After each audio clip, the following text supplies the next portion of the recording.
Welcome back to the Place to Be Reviews. I am Etep Wakuian. Right here, we are on the dailywire.com just because there's an article about Sir Ruin Johnson of the House of Roundhead. That's right, that fat sack of soy, Ruin Johnson. Last Jedi director Rian Johnson's latest film is a F you to Trump voters. Critics love it. Look at this fucking round-headed douchebag. He just looks like a sniveling, ugh. After alienating a large portion of his audience with thinly veiled SJW sermonizing in The Last Jedi, director Rian Johnson's latest film, Knives Out, makes its goal of taking direct aim at Trump supporters front and center. According to Society Reviews, after debuting at Toronto International Film Festival, Rian Johnson's latest outing has garnered a certified 100% fresh on Rotten Tomatoes from the critics on Rotten Tomatoes, which means absolutely nothing. With critics all over social media heaping praise upon it for having the not-so-courageous audacity to mock Trump supporters and white entitlement in a town packed with hardcore members of anti-Trump resistance. Knives Out is a big fuck you to rich white Trump voters wrapped in a crafty Agatha Christie package. Very pro-immigration, and none of this is subtle. Enjoy it in a crowd, said film critic Thomas Lafley, who's probably just some scrawny little Peckerwood. Congrats to Rian Johnson for writing the most telenovela of films. Knives Out is a total blast and a total takedown of privilege, gringos, and perceptions through a genre that's very missed, said film critic Yolanda Machado. I'm getting cancer from reading this. Knives Out is a ton of fun. A slippery, stylized murder mystery littered with zingers that also operates as a satire of Trump's America.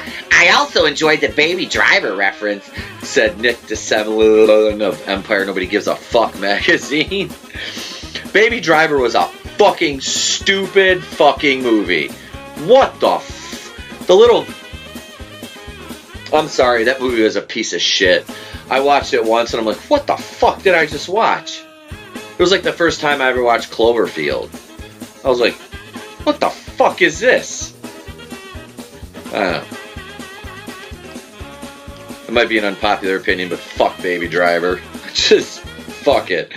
Knives Out is a total delight from start to finish. It's also a scathing indictment of American greed in the Trump era. I'll have more on that when the movie opens in November, said Matt Goldberg of Collider. One of the many things I love about Knives Out, it takes direct aim at the MAGA crowd, said Brian Tallarico of RogerEbert.com.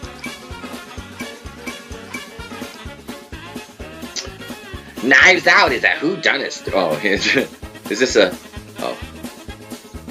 Let's see. Knives Out is a whodunit story of Agatha Christie style in which several members of a rich white family seek to uncover the mystery behind their patriarch's death. The film also stars vocal anti-Trump actors Chris Evans, Jamie Lee Curtis, and Michael Shannon, among others. David Ehrlich, who I tweeted yesterday, referred to it as a sharp takedown of white entitlement and even described one of the characters as a mini Ben Shapiro. Linda, Jamie Lee Curtis, built her own business from the ground up. She only needed $1 million loan from her daddy to do it.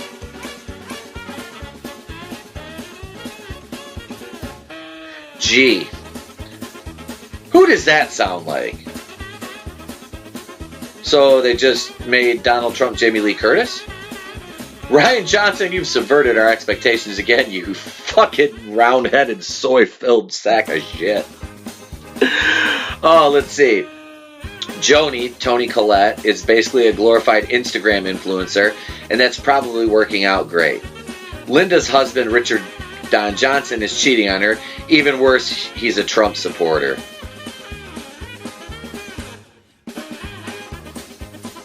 Walt's teenage son, Jacob, may be the only self-identified Republican in the family, but he's basically a mini Ben Shapiro. And it's not like the rest of the family are doing all that much to separate themselves from MAGA politics. They tell Martha that she's part of the family, but when it comes to splitting up Harlan's will, well, things are going to get complicated. Let's just say that the I would have voted for Obama third term energy is strong with this crowd, every single member of which feels like they deserve what's coming to them. And do they? They just don't know what it is yet.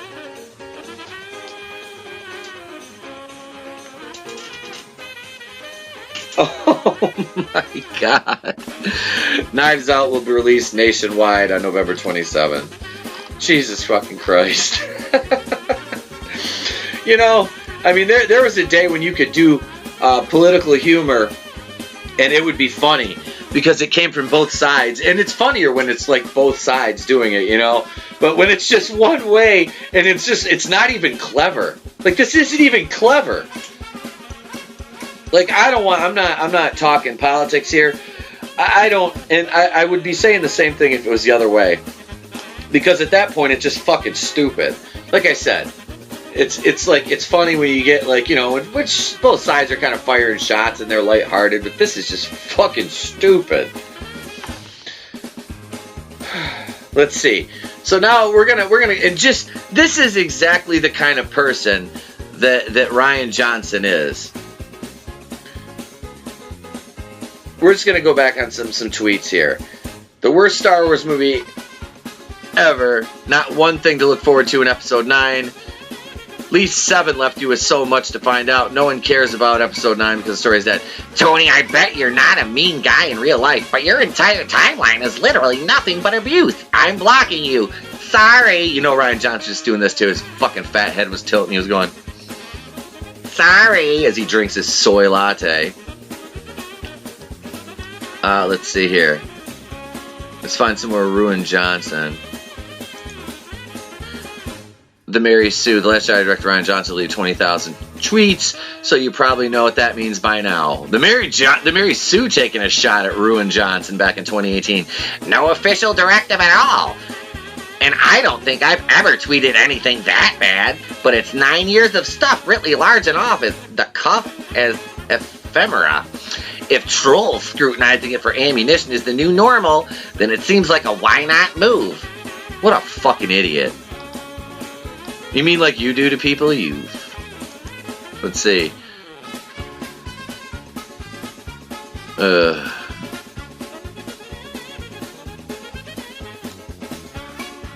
When we were in production, we had a guy keep an eye on online rumors. At some point, we started using zero as a verb, like throw trash at the basket, but it slips out of your hand and falls behind you. Zeroed it.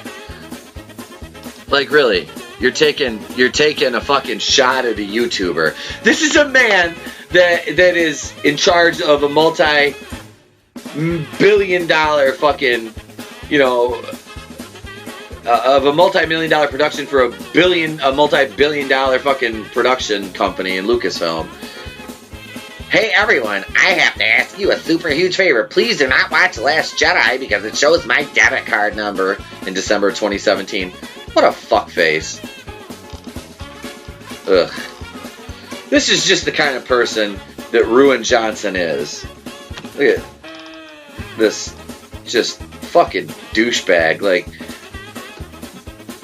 that is just a snarling, like, effeminate, weak, ineffectual man who hides behind a keyboard on Twitter. That's all Ryan Johnson is. This article, like I said, this movie's going to be a fucking pile of shit. Of course the critics are going to give it 100% of Rotten Tomatoes because they're all SJWs, and that's all Ryan Johnson is. So, fuck you, Ruin Johnson, and fuck Knives Out. I'm Itepo Kuian, man. Hey, hope you enjoyed About Last Night, episode 3 this morning. Stay tuned, there's a lot more coming. We got a couple more videos coming today. No more about Ruin Johnson. We got episode number 60 tomorrow. Big show. Live stream, 8:30 p.m. right here on Itepo Kuian's The Place to Be Reviews. Go over and check out the podcast on Anchor, iTunes, Spotify, The Place to Be Reviews. Follow us on Twitter, The Place to Be Reviews, at The Place to Be RE1. Also on Instagram, The Place to Be Reviews. Email me, Itepo Kuian. You can email me. The Place to Be Reviews at mail.com, the world's best mail. But I'm gone. Until later on, be good to each other, and if I don't see you, have a great day. and a pleasant tomorrow.